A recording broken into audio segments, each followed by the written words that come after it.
এমন একটা সময় জীর্ণ শীর্ণ অবস্থায় রসুলের টুপি পরিধানকারী, রসুলের লেবাস পরিধানকারী এক নাবালেগ বাচ্চা দাঁড়ায় দাঁড়ায় ডাক দিবেন, ও আল্লাহর ফেরেশতারা, আমাকে চিনেননি? ফেরেশতারা বলবে, তোমার পরিচয় কি? পরিচয় দাও। নাবালেগ বাচ্চা বলতে থাকবে, ও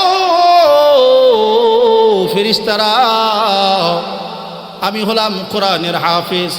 দুনিয়ার মধ্যে কষ্টকে সাধন করেছি, রাত্রি জেগে কোরআনুল কারীমের তেলাওয়াত করেছি, রাত নাই দিন নাই, অনেক কষ্ট অনেক মুজাহাদা করার পর আমার বাবা মা আমাকে কোরআনের হাফেজ বানাইছে। ফেরেশতারা কোরআনের ওয়ামা উমিরু ইল্লা লিয়াবুদুল্লাহা মুখলিসিনা লাহুদ্দিন, আল্লাহ তাআলা বলেন, মানুষকে যে ইবাদতের হুকুম দেওয়া হয়েছে তা ইখলাসের সাথে সহি নিয়তের সাথে পালন করার হুকুম দেওয়া হয়েছে। বলেন সুবহানাল্লাহ। আল্লাহ বলে, মানুষকে যে ইবাদতের হুকুম দেওয়া হয়েছে তা ইখলাসের সাথে অর্থাৎ সহি নিয়তের সাথে পালন করার হুকুম দেওয়া হয়েছে। নামাজ, রোজা, হজ, যাকাত, তাসবিহ, তাহলিল, আমরা যত ইবাদত করব, আমাদের ইবাদতগুলা শুদ্ধ করতে হলে, সহি করতে হলে সর্বপ্রথম আমাদেরকে ইলম শিক্ষা করতে হবে। কোরআনের জ্ঞান, নিয়ম কানুন, মাসআলা মাসাইল, পদ্ধতি আমাদেরকে এগুলো জানা লাগবে। এই ইলম অর্জন করতে হবে। আমরা যতক্ষণ পর্যন্ত ইলম অর্জন করতে না পারবো ততক্ষণ পর্যন্ত আমাদের আমল সহি হবে না। আর আমাদের আমলগুলো যদি সহি না হয় তাহলে কিন্তু এই গলদ আমল, এই ভুল আমল আল্লাহ তাআলার দরবারে গ্রহণযোগ্য হবে না। এখন আসেন, কতটুকুন ইলম আমাদেরকে অর্জন করতে হবে, কতটুকুন শিক্ষা আমাদেরকে অর্জন করতে হবে। ক্বালা নবী সাল্লাল্লাহু আলাইহি ওয়াসাল্লাম, আল্লাহর পয়গম্বর বলেন, তলাবুল ইলমি ফরিদাতুন আলা কুল্লি মুসলিম, প্রত্যেকটা মুসলমান নর নারীর ওপর ইলমে দ্বীন শিক্ষা করা ফরজ। সুবহানাল্লাহ। প্রত্যেকটা মুসলমান নর নারীর জন্য ইলমে দ্বীন তথা কোরআনের জ্ঞান অর্জন করা ফরজ। এখন কতটুকুন অর্জন করা ফরজ? জিন্দেগি চালাতে যা যা জানা দরকার, যা যা করা দরকার, এই বিষয়গুলো আমাদের জন্য জানা ফরজ। যেমন নামাজ, রোজা, হজ, যাকাত, জিকির আজগার, তাসবিহ, তাহলিল, কুরবানি, ইতিকাফ, আরও যেই বিষয়গুলি রয়েছে এই সমস্ত বিষয়ের উপর আমাদেরকে আমল করতেই হয়, ঠিক কিনা? নামাজ আমাদেরকে পড়তে হয় না? তাহলে নামাজের জন্য আমাদের সূরা কেরাতগুলি আমাদেরকে সহি শুদ্ধভাবে পড়তে হবে না? রোজা আমাদেরকে রাখতে হয় না? তাহলে রোজা রাখার নিয়ম পদ্ধতি আমাদেরকে জানা লাগবে না? এই রকমভাবে হজ পালন করতে গেলে হজ পালনের কিছু নিয়ম কানুন থাকে। এই প্রত্যেকটা নিয়ম কানুন, নিয়ম পদ্ধতি, মাসআলা মাসাইল জানা হচ্ছে আমাদের জন্য ফরজ। সুবহানাল্লাহ। এর জন্য আল্লাহর পয়গম্বর বলেন, প্রত্যেকটা মুসলমান নরনারীর জন্য ইলমে দ্বীন শিক্ষা করা ফরজ। কতটুকুন ফরজ? জিন্দেগি চালাতে যতটুকুন জানা দরকার, যতটুকুন দরকার ঠিক ততটুকুনই দরকার, ফরজ। আমি আমার জিন্দেগিতে চলতে গেলে, আমি রাস্তায় হাঁটা চলা করি, তো ঘর থেকে বের হলে কি দোয়া আছে না নাই? রাসূলের শিখানো ভাষায় ঘর থেকে বের হলে দোয়া আছে না নাই? সেই দোয়া আমাকে শিখতে হবে, এটা আমার জন্য ফরজ। ঘরে ঢুকতে হলে যেই দোয়া আমাকে শিখতে হবে, এই দোয়াটা আমার জন্য শিখা ফরজ। এরপরে নামাজের যে নিয়তগুলো আছে, সহি নিয়ত, এই নিয়তগুলো শিখতে হবে, নামাজের নিয়ম কানুন শিখতে হবে।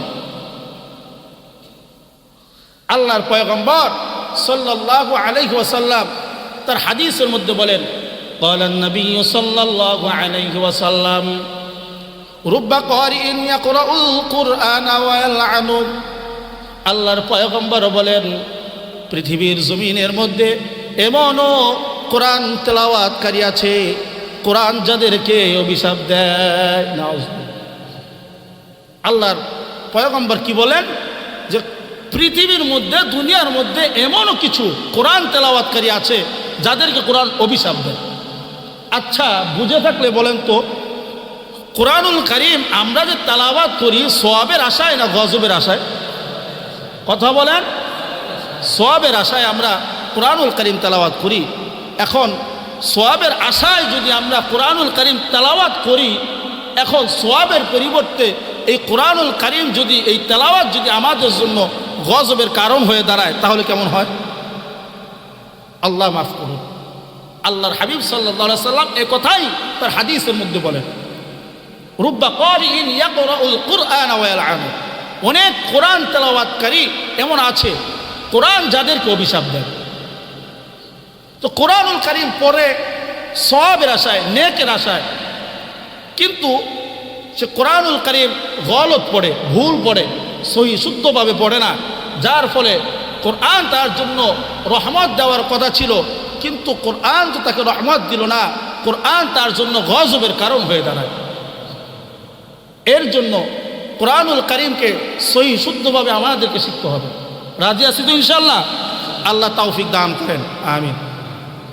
প্রিয় মুহতারাম হাজিরিন, এই যে বিষয়গুলো, একটা বিষয় শুধু আপনাদের সামনে উপস্থাপন করলাম যে কোরআনুল কারীম তেলাওয়াতের ব্যাপারে আল্লাহর হাবিব কতটুকু বলেছেন।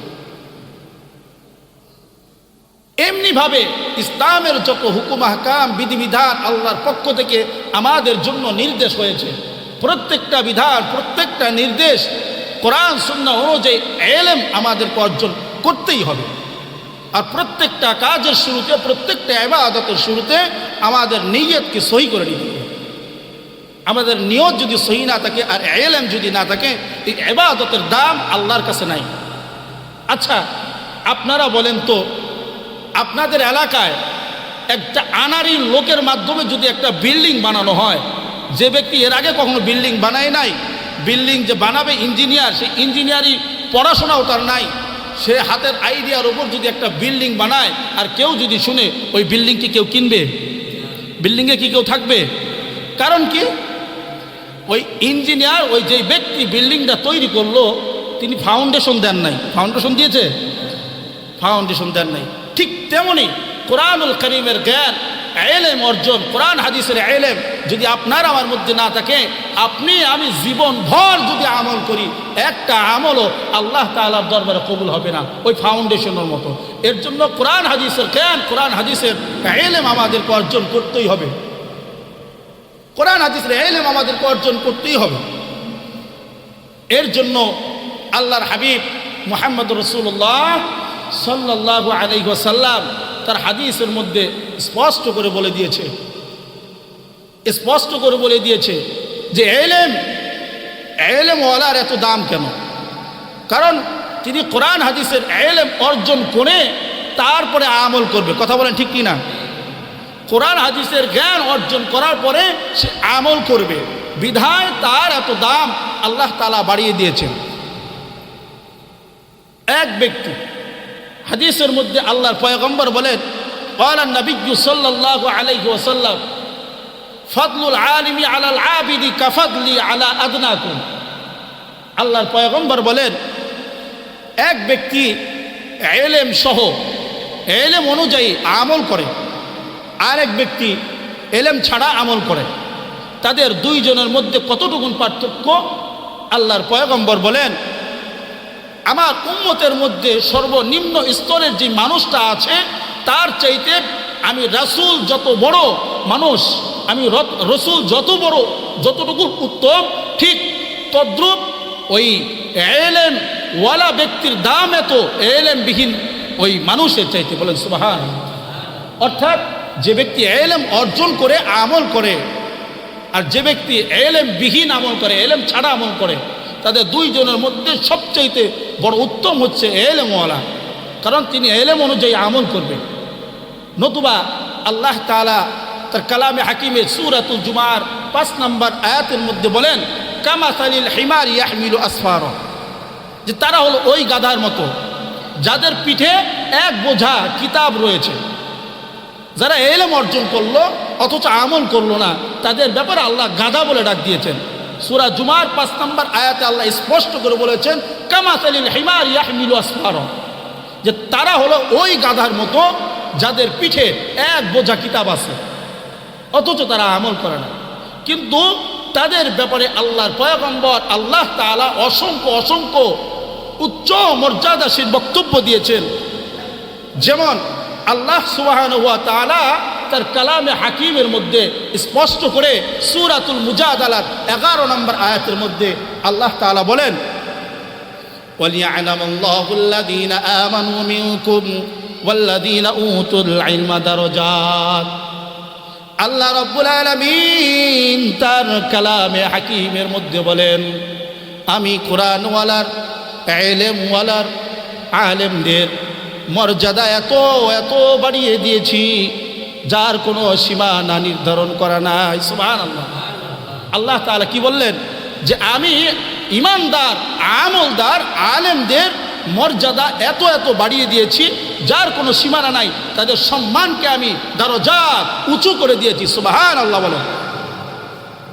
এখন কতটুকুন মর্যাদা আল্লাহ তাআলা বাড়িয়ে দিয়েছেন তার কোনো সীমা আল্লাহ পাক নির্ধারণ করেন নাই।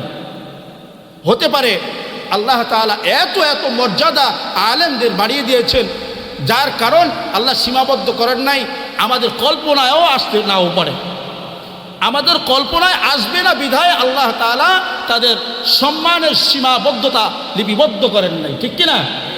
এর জন্য আলেমদের মর্যাদা হচ্ছে অনেক অনেক উচ্চ মাকাম, যারা কোরআনের জ্ঞান হাদিসের জ্ঞান ইলম অর্জন করে। এর জন্য আমাদেরকে প্রত্যেকটা ইবাদত করার আগে আমাদেরকে ইলম অর্জন করতে হবে।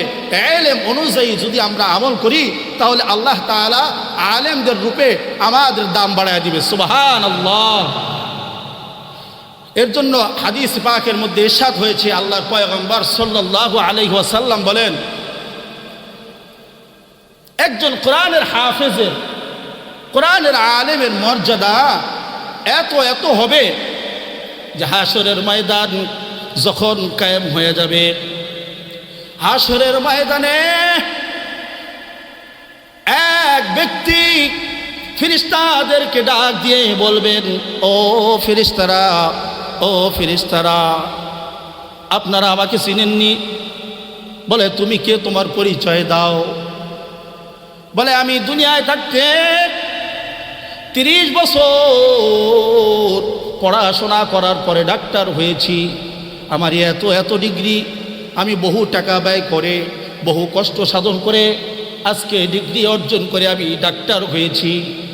আমাকে মানুষ ডাক্তার বলে ডাকতো, আমাকে মানুষ অনেক সম্মানের সাথে দেখত, আমাকে মানুষ দেখার সাথে সাথে অনেক সম্মান করত।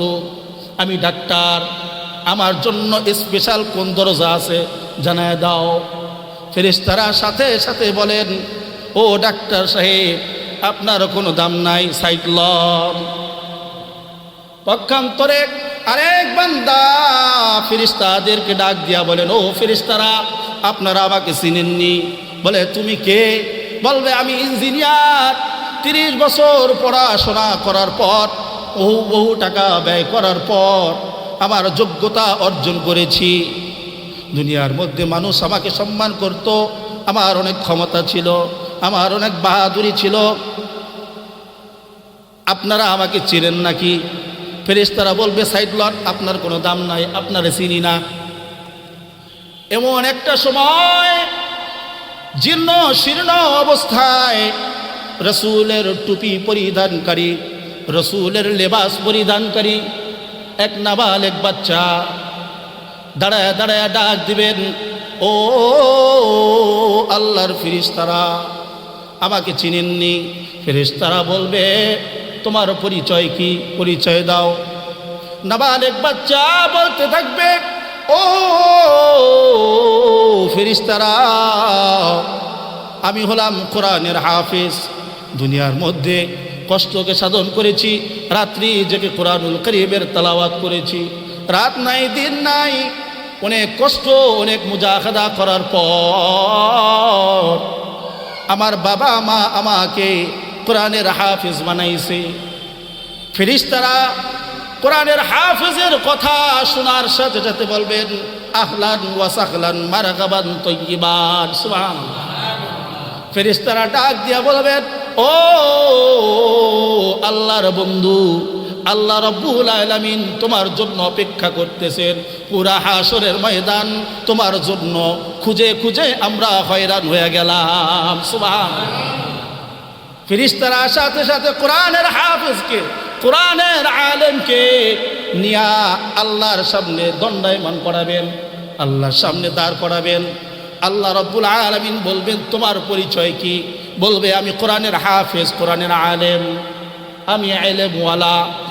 আল্লাহ রাব্বুল আলামিন বলবেন, ও কোরআনের হাফেজ, তুমি ওই যে পিছন দিকে দেখতেছো জাহান্নাম, ওই জাহান্নামের আগুনের দিকে একটু তাকাও।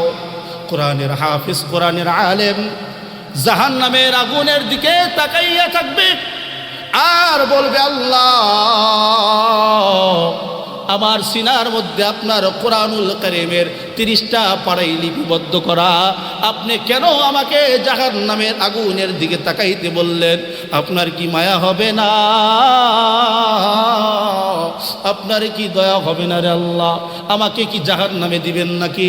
আল্লাহ বলেন, না না না, তুমি হলা আমার কালামের হাফেজ, কোরআনের রক্ষণাবেক্ষণকারী। আসমানকে আমি আল্লাহ রাব্বুল আলামিন কোরআনের ভার দিতে চাইছিলাম, কোরআনের দায়িত্ব দিতে চাইছিলাম, কোরআনের হেফাজতের দায়িত্ব। আসমান কোরআনের ভার বহন করতে পারে নাই। জমিনকে আমি আল্লাহ বলেছিলাম কোরআনের ভার বহন করতে পারবে কিনা, কোরআনের রক্ষণাবেক্ষণ করতে পারবে কিনা। জমিন বলেছিল, না না, কোরআনুল কারীম এত বড় একটা দামি জিনিস, এত বড় একটা দামি কথা, আয় আল্লাহ এত বড় দায়িত্ব আমরা নিতে পারবো না। কুল মাখলুকাতের সমস্ত সৃষ্টিকুল আল্লাহর কাছে সেদিন এই দায়িত্বর ব্যাপারে নাকচ করেছিলেন, বলেছিলেন, আয় আল্লাহ এই দায়িত্ব আমরা নিতে পারবো না। এই দায়িত্ব আমি আল্লাহ রাব্বুল আলামিন তোমার দ্বারা হেফাজত করেছি। ও বাচ্চা, তোমার সিনার মধ্যে পবিত্র কোরআনের 30টা পারা আমি আল্লাহ দান করে হেফাজত করেছি। তোমাকে জাহান্নামের দিকে তাকাইতে বলছি, জাহান্নামে দেওয়ার জন্য না। জাহান্নামের মধ্যে গিয়া দেখো তোমার আত্মীয় স্বজনের মধ্যে কারা কারা জাহান্নামের আগুনে জ্বলতেছে। এমন 10 জন ব্যক্তিকে টেনে টেনে তুমি তোমার জান্নাতের সঙ্গী বানায় নাও। সুবহানাল্লাহ। চিন্তা করছে, যখন যুবকটাকে আল্লাহ তাআলা, ওই বাচ্চাটা কোরআনের হাফেজটাকে যখন আল্লাহ তাআলা বলবেন, যাও গিয়ে দেখো জাহান্নামের আগুনের মধ্যে তোমার আত্মীয় স্বজনের মধ্যে কারা কারা জ্বলতেছে, তখন সেই বাচ্চা জাহান্নামের ভিতরে গিয়া বা জাহান্নামের বাইরে থেকে যখন দেখবেন যে জাহান্নামের আগুনের মধ্যে কারা কারা জ্বলতেছেন, যদি দেখেন তার কোনো সাধারণ পরিচিত একজন ব্যক্তি, তারা কি আগে হাত ধরে টান দিবেন? কথা বলে টান দিবেন? আগে টান দিবেন কাকে? জন্মদাতা পিতা, তাকে যে জন্ম দিয়েছে তার পিতার হাত ধরে টানবে। বাবা তুমি জাহান্নামে যাবে, আমি চেয়ে চেয়ে দেখতে পারবো না। বাবার হাত ধরে টান দিবে কোরআনের হাফেজ, এরপর মায়ের হাত ধরে টান দিবে, এরপরের সিরিয়ালি দাদা দাদি, ঠিক কিনা? এরপরের সিরিয়ালি দাদা দাদি। এটা বাস্তবমুখী কথা। আজকে যদি জান্নাতের টিকিট দেওয়া হয় একটা ছেলের হাতে, সে সর্বপ্রথম করবে কি? তার বাবাকে জান্নাতের মধ্যে নেওয়ার চেষ্টা করবে না? এরপর তার মাকে, তারপর তার দাদা, তারপর দাদি, তারপর দুনিয়ার অন্য সব মানুষ, ঠিক কিনা? এর জন্য কোরআনের হাফেজকে যেই দিন আল্লাহ তাআলা, এটা হাদিসের কথা, এটা আমার কোনো বানানো কথা না, হাদিস পাকের মধ্যে ইরশাদ হয়েছে, আল্লাহর পয়গম্বর বলেন কিয়ামতের ময়দানে, হাসরের ময়দানে শুধু আমি পয়গম্বর মানুষের ব্যাপারে, আমার উম্মতের ব্যাপারে শুধু সুপারিশ করব না, আল্লাহ তাআলা ইমানদার, আমলওয়ালা, ইলমওয়ালা কিছু আলেমদেরকে, কিছু হাফেজদেরকে আল্লাহ তাআলা সুপারিশ করার ক্ষমতা দিবে। বলে সুবহানাল্লাহ। যে কোরআনের হাফেজকে যখন বলবে, কোরআনের হাফেজ সর্বপ্রথম তার বাবার হাত ধরবে, এরপর মায়ের হাত ধরবে, এরপর দাদার হাত ধরবে, এরপর দাদির হাত ধরবে, এরপর যদি দেখে সিরিয়ালে আরো কয়েকজন আছে, 4 জন হয়ে গেছে, আর 6 জন আছে, এরপরে তার স্ত্রী, এরপর তার সন্তান, ঠিক কিনা? এর জন্য কোরআনের হাফেজ, কোরআনের আলেম, কোরআনের ইলমের এত দাম। এর জন্য কোরআনের ইলম আমাদেরকে অর্জন করতে হবে। আমার সন্তান, সন্ততি, আওলাদ, বংশধর, এর মধ্যে থেকে একজন হলেও কোরআনের আলেম বানাবো ইনশাআল্লাহ। আল্লাহ।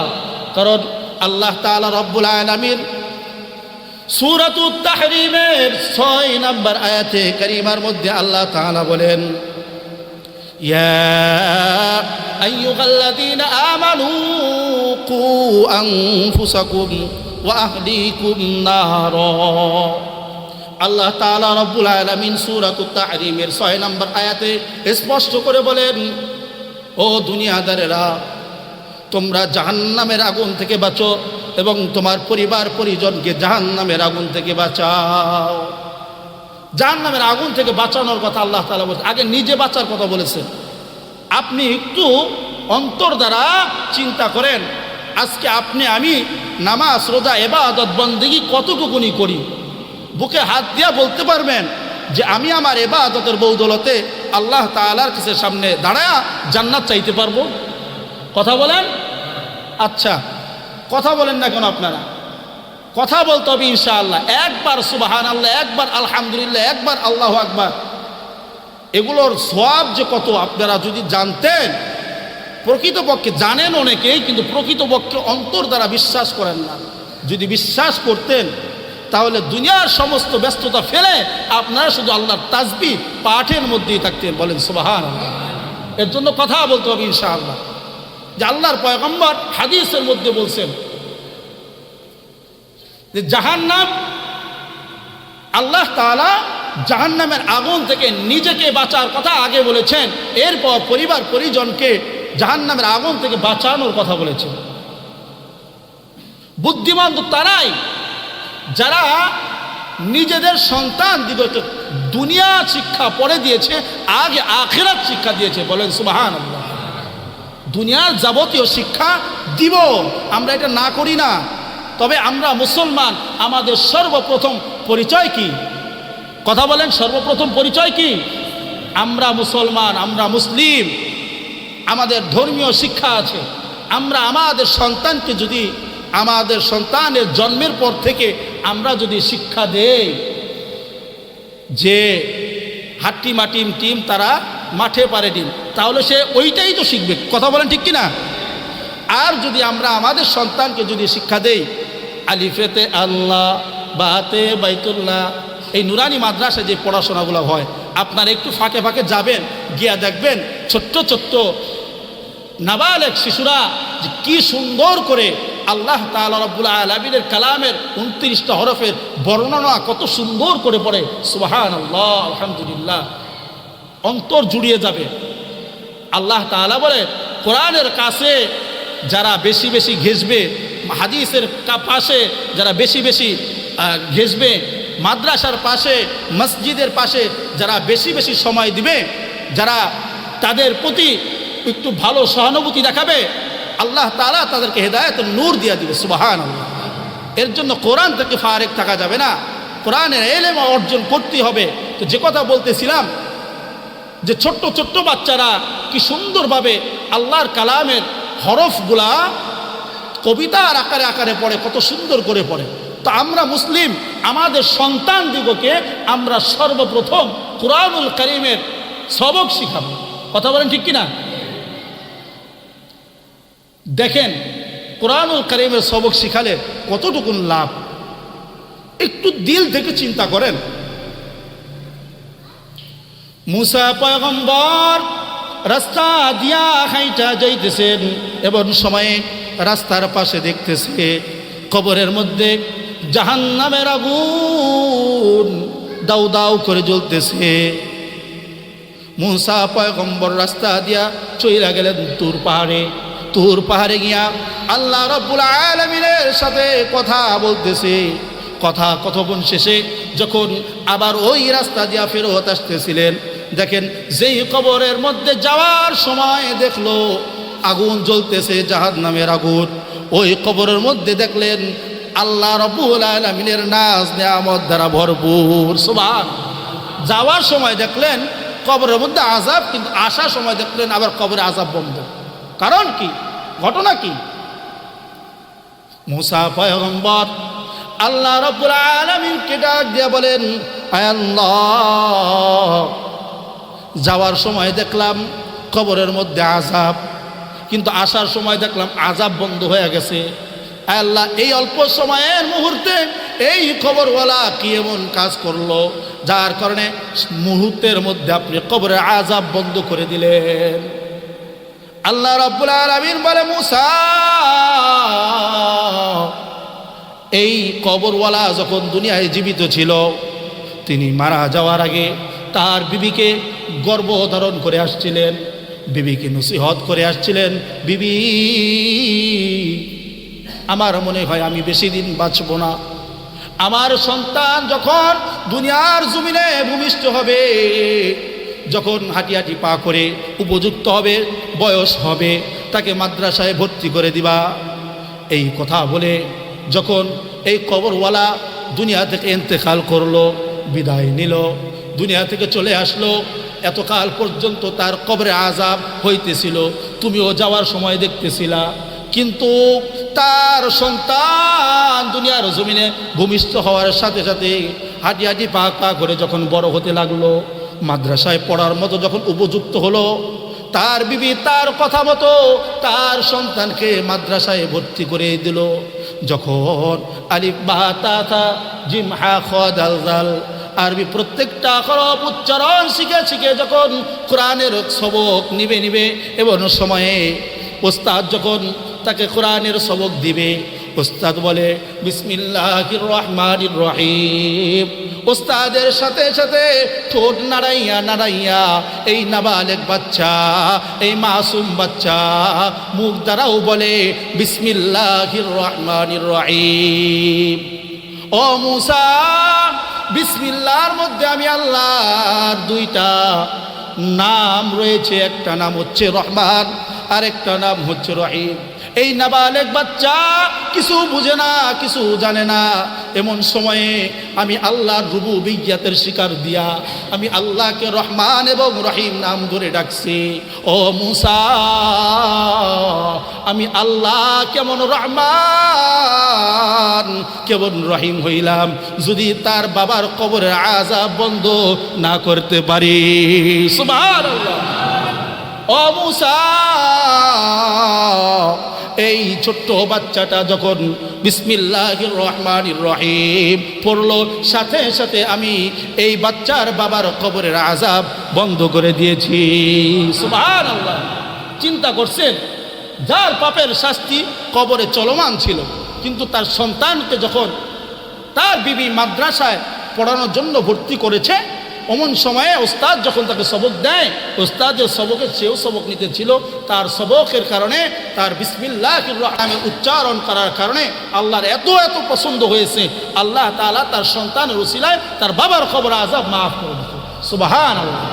এর জন্য আমরা আল্লাহ তাআলার যে আয়াত সূরাতুত তাহরীমের 6 নম্বর আয়াত, ইয়া আইয়ুহাল্লাযীনা আমানু কু আনফুসাকুম ওয়া আহলিকুম নারা, ও দুনিয়াদারেরা, তোমরা জাহান্নামের আগুন থেকে নিজেরা বাঁচো এবং তোমাদের পরিজনকে, আহলগণকে তোমরা জাহান্নামের আগুন থেকে বাঁচাও।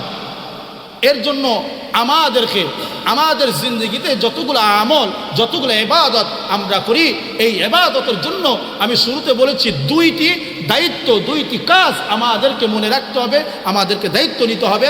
এক নাম্বার কাজ হচ্ছে দ্বীনি ইলম শিক্ষা করা, কোরআন হাদিসের জ্ঞান, মাসআলা মাসাইল, নিয়ম পদ্ধতি, এগুলো আমাদেরকে জেনে তারপরে ইবাদত করতে হবে। আর 2 নাম্বার সেটা হচ্ছে তাসহিহ নিয়ত, নিয়তকে সহি করা। দ্বীন ইলম শিক্ষা করা আর নিয়তকে সহি করা, এই দুইটা দায়িত্ব মৌলিকভাবে আমাদেরকে নিতেই হবে। আর এই দুইটা দায়িত্ব যদি আমরা নিতে পারি, তবে কোরআনুল কারীমের পড়া আমাদের জন্য সহি শুদ্ধ হবে। আর তখন এই রহমতের কারণে রহমতই আসবে, রহমতের কারণে এই রহমতের জায়গায় গজব আর আসবে না। কারণ কোরআনুল কারীম যে ব্যক্তি তেলাওয়াত করে, তার তেলাওয়াতে ফেরেশতারা খুশি হন যদি সহি শুদ্ধভাবে পড়েন। আর যদি সে সহি শুদ্ধভাবে কোরআনুল কারীম তেলাওয়াত না করতে জানে, সহি শুদ্ধভাবে যদি একটা ইবাদত বندگی না করতে জানে, তাহলে কিন্তু ফেরেশতারা খুশি হন না, সাথে সাথে আল্লাহর পক্ষ থেকে তার জন্য যে রহমত ছিল, রহমত ছড়ায়া তাকে ফেরেশতারা গজবের কারণ বানায় দেন। এর জন্য প্রিয় মুহতারাম হাজরিন, জিন্দেগির পেছনে যা হয়ে গেছে হয়ে গেছে, এখন থেকে প্রত্যেকটা ইবাদতের জন্য আমাদেরকে জানতে হবে, আমাদেরকে কোরআনের জ্ঞান অর্জন করতে হবে। আমরা নিজেরা জাহান্নামের আগুন থেকে বাঁচার চেষ্টা করব এবং আমাদের পরিজনকে জাহান্নামের আগুন থেকে বাঁচানোর জন্য আমরাও চেষ্টা করব। আমাদের সন্তান দিগকে ইলমওয়ালা বানাইব, ঠিক কিনা? প্রিয় মুসলমান ভাইরা, আপনারা শুনলে অবাক হবেন, অনেকেই জানেন, কিন্তু তারপরও কথাটা বলতে হয়, কারণ বর্তমানে বাংলাদেশের মধ্যে যা যা শুরু হয়েছে এগুলো আমাদের জানা দরকার, আছে না নাই? কথা বলেন, আছে না নাই? এখানে মানুষ তো মুসল্লি তো আলহামদুলিল্লাহ, মসজিদ তো ভরপুর হয়ে গেছে, কিন্তু আওয়াজ এত কম কেন? ইমানের বলে বলিয়ান হয়ে আমাদেরকে আল্লাহর রুবুবিয়্যতের আওয়াজ তুলতে হবে। কথা বলেন, ঠিক কিনা? এর জন্য বলতেছিলাম যে বাংলাদেশের অবস্থা সম্পর্কে আমরা অনেকেই অবগত আছি বা অনেকেই অবগত নাই।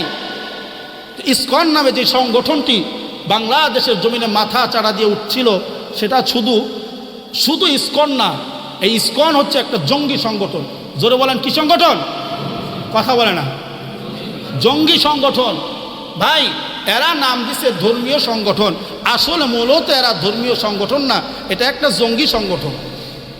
এরা মুসলমানদের আর আমাদের হিন্দু ভাইদের বিরুদ্ধে মাঝখানে একটা বিভেদ সৃষ্টি করতে চায়। আমরা ইতিকাল থেকে এখনো পর্যন্ত আমরা মুসলমানরা, আমরা সনাতনীরা আমাদের যে যে ধর্ম পালন করে, আলহামদুলিল্লাহ আমরা বাংলা মায়ের বুকে জন্ম নিয়ে আমরা শান্তিতেই একদম সুন্দরভাবে বসবাস করতেছিলাম। কথা বলেন, ঠিক কিনা? কিন্তু এই ইসকন নামক এই সংগঠনটা কি করলো?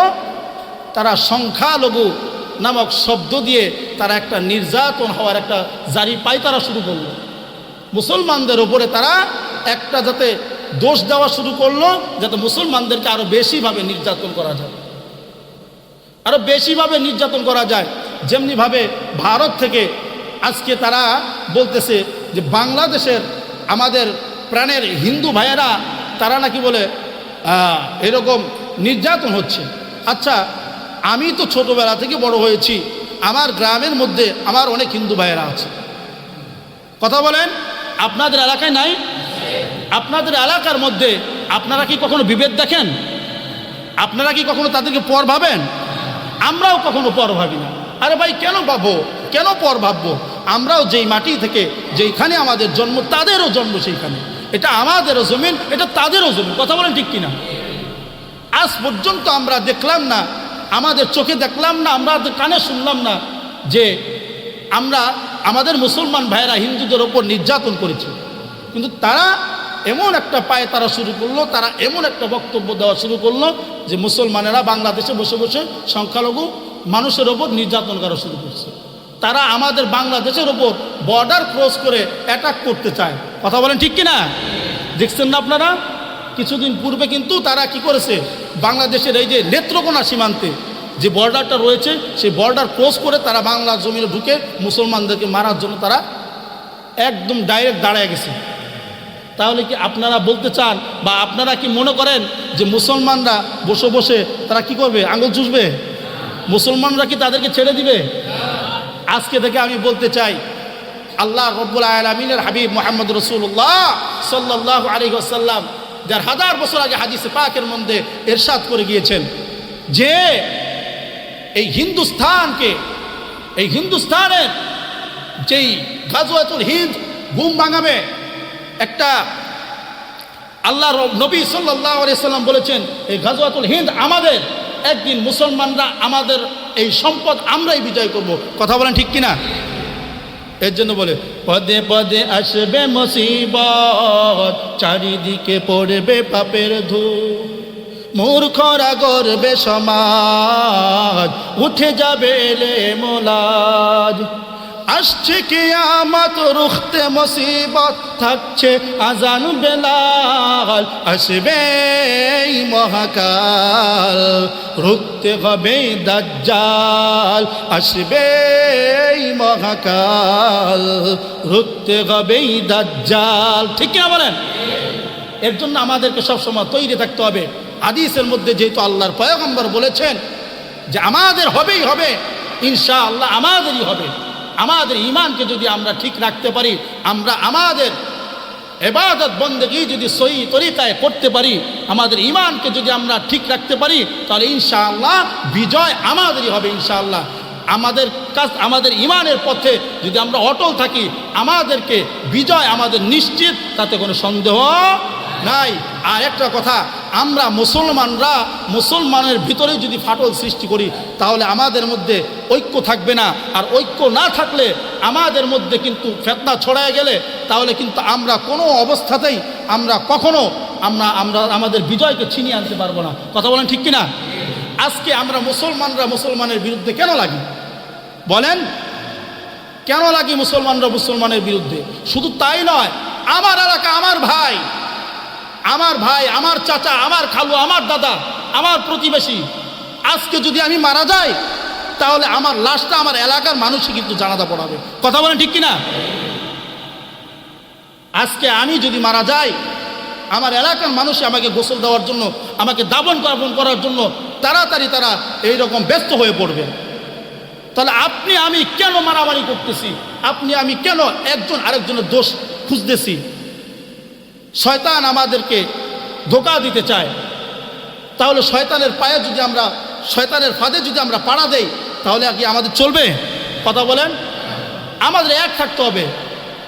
আমাদের প্রভু কয়জন? কথা বলেন। আমাদের প্রভু কয়জন? আমাদের নবী কয়জন?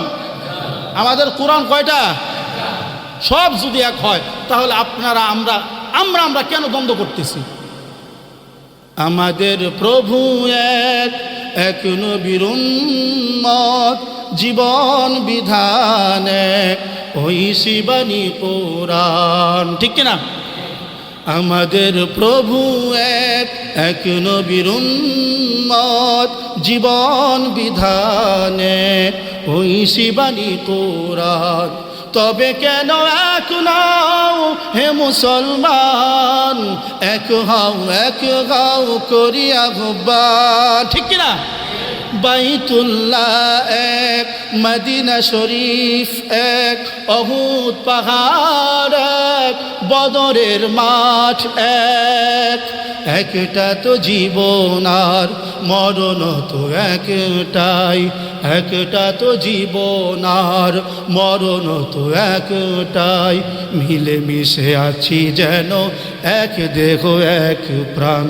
তবে কেন এক নাও হে মুসলমান, এক হাও করি আহ্বান। আল্লাহ তাআলা তৌফিক দান করেন, বলেন আমিন। যে কথাগুলো বললাম বুঝতে পারলেন তো ইনশাআল্লাহ? বুঝতে পারছেন নাকি শুধু ইনশাআল্লাহ বলতেছেন? কথার প্রথম টপিক হচ্ছে দুইটা। এক নাম্বার হচ্ছে আমাদেরকে এলেম অর্জন করা লাগবে। এলেম অর্জন করে তারপরে ইনশাআল্লাহ আমরা আমল করার চেষ্টা করব। প্রত্যেকটা আমল করার আগে আমরা ওটা জানার চেষ্টা করব আমলটা কিভাবে করতে হয়, ইখলাসের সাথে করব ইনশাআল্লাহ। দুই নাম্বার কথা হচ্ছে তাসহিহ, নিয়তকে সহি করব। আর আমরা আমাদের মধ্যে এই ফাটল সৃষ্টি করবার চেষ্টা করব। কথা বলেন, চেষ্টা করব। আল্লাহ তাআলা সর্বাবস্থায় ঈমানের ওপর অটল থেকে ইলম অর্জন করে প্রত্যেকটা আমল পুঙ্খানু অবস্থায় আদায় করার মতো তৌফিক দান করেন, বলেন আমিন।